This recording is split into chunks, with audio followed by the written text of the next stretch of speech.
Kamu dari tim setia Al-Harimang di Aceh jadi mak. Kamu ajak yang pertama kamu ajak kena. Berarti bak Imam Mashkur. Ilung atau ubud Imam Mashkur. Sering jadi nonton lung telak muka kena. Jadi mak wat lung dengar haba goknya. Lung kalian baknya rasa cuma nyo mak budan tepu je. Tanya udip memang wajib mati. Ya. Baik ni ingat adanya memandum. Cuma yang wuhnya tetap wuh. Anak tu. Ya. Jadi insya-Allah mudah-mudahan mungkin mak syukurnya memang nak bijot mak. Ya. Nak bi derajat tinggi. Nak bi derajat masuk tinggi. surga. Betul.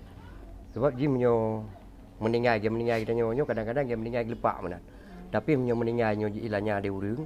Nyan memang na sabah pahala dak tengku pi menang berak.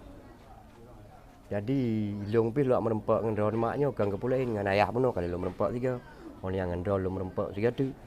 Cuman pemaaf kadang videonya mak long pe bak media karena Haikal long pe pulain pokoknya bidepu lah segenap lapisan masyarakat dari seluruh dunia bidepu kan seluruh Aceh.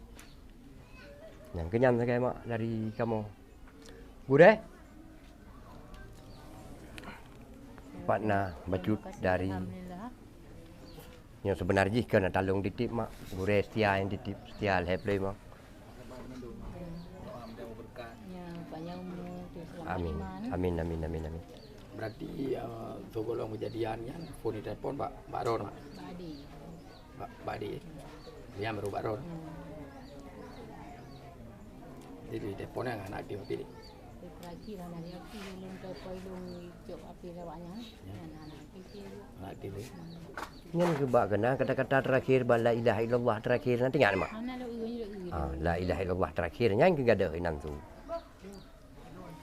Nyo hai rakan-rakan mak dari Imam Mashkur dan laki Mashkur Bujro bertempatkan bak tempat enggot doa dari urun Ron Mandum.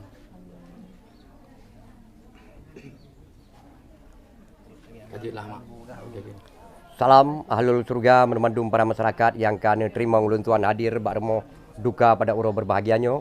Ulun tuan juga Cik Nasrul yang sekaligus dengan Setia Al-Haplay kami mengucapkan dengan salam ahlul surga dan mengucapkan dengan salam yang paling istimewa dengan ucapan Assalamualaikum warahmatullahi wabarakatuh. Sulah kaidin mak. Lu dia.